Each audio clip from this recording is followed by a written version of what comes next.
Peter soon delivered the drive to Farr's office. Rose wasn't with him. He lied she fled during refueling. Farr didn't suspect, and initiated decryption with supercomputers. For security, she locked down the room, accessible only to her and the president. Then she dismissed Peter. No, I think I should be by the phone. When she was at the hotel, Rose called me on night action, so maybe if we give her some time to think, she'll call again and I can convince her to come in. Or at least ping her burner, and we can get her location that way. Farr approved the plan, unaware it was Peter and Rose's ruse. Rose waited in a cafe with her laptop, monitoring decryption progress. She called Night Ops, demanding to speak directly with Farr. Peter lured Farr to the basement, swiping her access card mid-call. He rushed to the decryption room, inserting a wireless adapter, then installed necessary drivers to link the mainframe to Rose's laptop.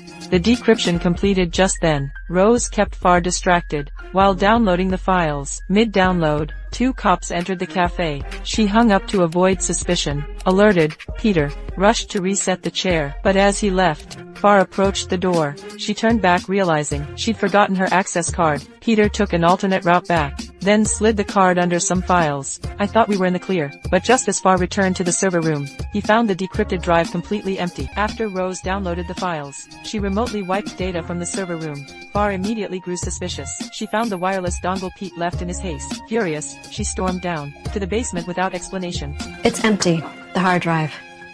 It's fucking blank. Do you think the Campbells might have wiped it or something? Or you did.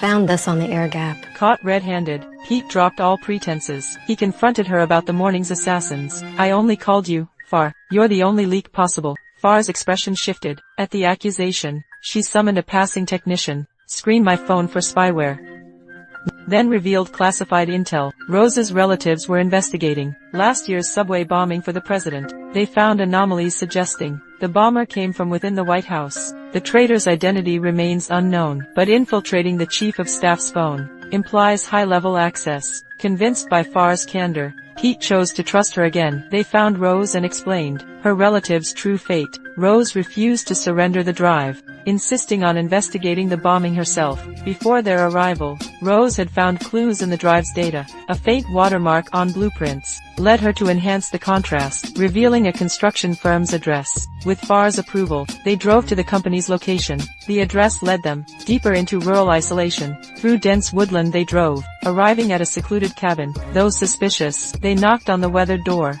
An elderly woman answered, and leveled a shotgun at them. Only after learning Rose's identity did she lower the weapon. The former civil engineer revealed, I provided urban plans to Rose's relatives. Recently, they took structural diagrams of clustered buildings. All structures were concentrated in one district. Investigating the area, they found only shops and cafes. No government buildings visible. Nothing worth attacking, it seemed. The drive also contained power grid and gas line schematics. Why would my aunt and uncle want intel on power grids and gas lines? I'm searching for vulnerabilities. Sabotage targets, maybe. But what's important enough to be a target around here? Got me. As they puzzled, Pete noticed water rippling in a vibrating sink. Is there a subway below us? A server confirmed. Underground trains ran beneath. Pete's eyes lit up. I stopped that subway bomb. The Metro bomb. Look, the bomb detonated here, right? That's just because I stopped the train. What if it was meant to explode someplace else? The engineer pulled up maps, revealing a critical overlap. Gas main beneath subway tracks. Detonation here could have flattened 2 neighborhoods. Security footage revealed a woman whispering into a mic. 5 hours pre-explosion. Pete froze. He recognized the surveillance subject. It's her, that woman. I know her. That's Agent Ellington from the Secret Service. Her job requires protecting top government officials, so her presence implies something serious. A VIP was in the vicinity then. Rose, this isn't a terrorist attack anymore. This is an assassination attempt. To identify the target, Pete immediately contacted Arlington, wanting to know who she protected that day. But after consulting her superiors, Arlington didn't reveal the truth. Only when Pete asked about Osprey, a hint of surprise flashed in her eyes. But she hung up without saying more. Rose knew this code name from her aunt. A VIP possibly targeted in days. With very little time left, they split up to find clues. Rose went to the library, trying to ID the assassin via his ring. Pete visited Hawkins' wife, hoping to get some useful leads. He then learned Hawkins was investigating the subway bombing. After sorting through the doubts, he targeted Retrofit Lake Industries. He was killed the day he was to meet the CEO. Hawkins wasn't a mole at all. He was silenced for getting too close. He investigated alone, because he couldn't trust anyone in the White House. Pete got a lead, and went back to Rose with the intel. But hearing the name, Retrofit Lake, Rose suddenly felt a chill. Through the assassin's ring, she also found some clues. The ring's crest was from a deposed royal family. The family's prince wore an identical ring, but oddly, the prince vanished mysteriously 2 years ago. The police wanted their assassin at the time, but that's not the point. Before disappearing, the prince denounced a defense contractor. And guess what? Turn Lake Industries. Retrofit Lake is behind all of this. Even worse, the company is funded by VP Field. Photos show Field and Wick, the C, are old acquaintances. All signs point to VP Field being the White House mole. Such a stunning discovery made Pete and Rose break into a cold sweat. This is critical. They gathered the data overnight to report to the president via the chief of staff. But Pete was cautious. He had Rose stay at her childhood friend's while he took the info to report back. But unbeknownst to him, the assassin was monitoring them. Back at the White House, Pete reported Retrofit Lake planned the bombing and conspired with the VP. He reported everything to FAHR. FAHR was shocked. She said she'd meet with the president, but the next second, an inadvertent remark exposed her. Have your trooper friend drop her at the loading dock.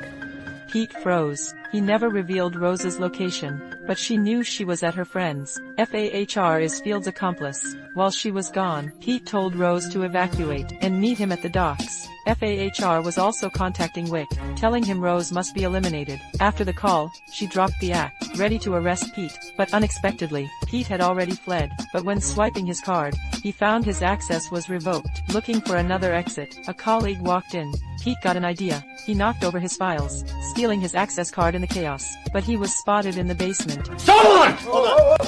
I found someone! He had to bolt out the door, fleeing to the equipment room. The agents followed, but Pete hid in an air duct. Unseen, he saw the emergency passage code. After the agents left, he quickly entered the code, escaping the White House through the tunnel. Meanwhile, my buddy's taking Rose to the docks. But strangely, no matter how they try to pass or detour, the killer always finds them. He instantly sensed something wrong. A tracking device must be on the car. His friend dropped Rose at a corner, then drove on to divert the assassins. But the brief pause on the tracker alerted the cunning assassins. The male assassin decided to split up, ordering his partner to keep tailing, while he chased into the alley. Rose reached the docks, only to turn and find the assassin closing in. She turned and ran, but was grabbed on the beach, struggling desperately. Outmatched in strength, he soon grabbed her by the throat. Pete arrived just in time, shoving the assassin away. Throwing a punch, they engaged in brutal combat. Pete was overpowered, pinned and beaten on the ground. Rose struck the assassin's head, saving the struggling Pete. The enraged assassin reached for a gun. Pete lunged to stop him. Rose joined the fight, crippling him with another blow. Working together, they disarmed the assassin. Pete wanted to call the police.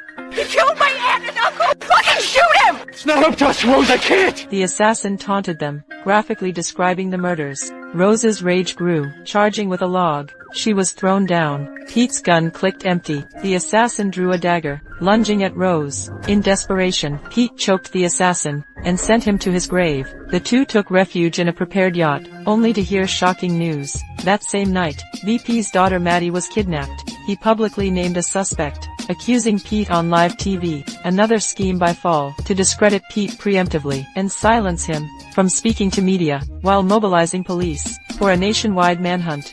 This only strengthened Pete's resolve to find the bombing evidence and expose the VP and Fall. He recalled seeing a serpent tattoo on the bomber. Tracking this lead, they found suspect Colin, with matching tattoo, ex-employee of VP's donor. But strangely, Colin died of overdose post-bombing. FBI files showed scant records on him. Clearly evidence was erased. Through murder and tampering, Pete found Colin's relative, whose warehouse held his belongings. They rushed to investigate, but upon arrival, they met Ellington's team. Pete explained Fall's frame job. Ellington remained skeptical. 2 days prior, Pete was Fall's trusted agent. You two have a falling out? Yeah, actually. When I found out she was behind the Metro bombing from a year ago. Rose intervened, revealing bomber files in her bag. Seeing Colin's photo, the agents tensed. Their kidnapping case had similar serpent tattoo suspect. who looked identical to Colin. Impossible.